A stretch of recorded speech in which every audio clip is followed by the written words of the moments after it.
Hayden, what are you looking at for 2030?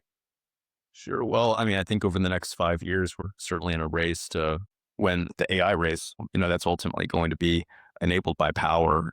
Power is maybe one of the largest waves created by AI. Interestingly enough, it does enable it. So I think that it's paramount that we achieve some of these goals. But when I think 5 years from now, I think that innovation is going to play a really big role. I think that there's going to be a lot more. The grids become smarter. There's going to be more communication, more alignment.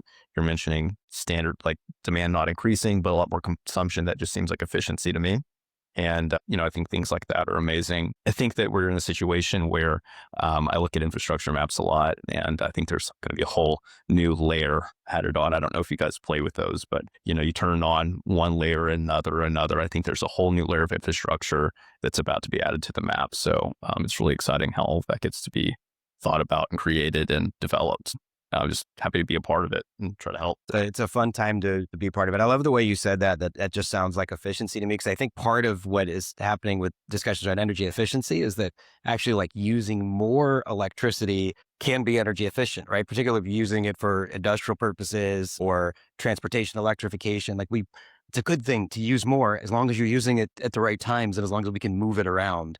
Um, Yeah, I mean, I think we're talking about just kind of lifting the system load factor as a whole, which, hopefully has benefits downstream for recovery of system-wide costs. I think maybe to take a slightly more pessimistic view of what the next 5 years might look like. We heard previously the backlog around getting new thermal generation online, system loads going up. We're likely to see kind of increased just base load heat rates, at least just through the higher system load factor. Resiliency seems like it's going to be a continued household concern. Part of me is concerned about what happens to the mass market in this kind of wave of new load. Are they going to get run over, for lack of a better term, or are they not going to have adequate representation at some of these policy settings where they don't have the sophistication to manage load like some of our other large load customers that we talked about today? So, yeah, I guess I'm short term a little concerned about what that looks like. I think long term, with the continued innovation, the investment in the grid and other technologies kind of coming down the pike here, that we would expect to see, kind of a return to the abundance that Texas consumers have enjoyed thus far.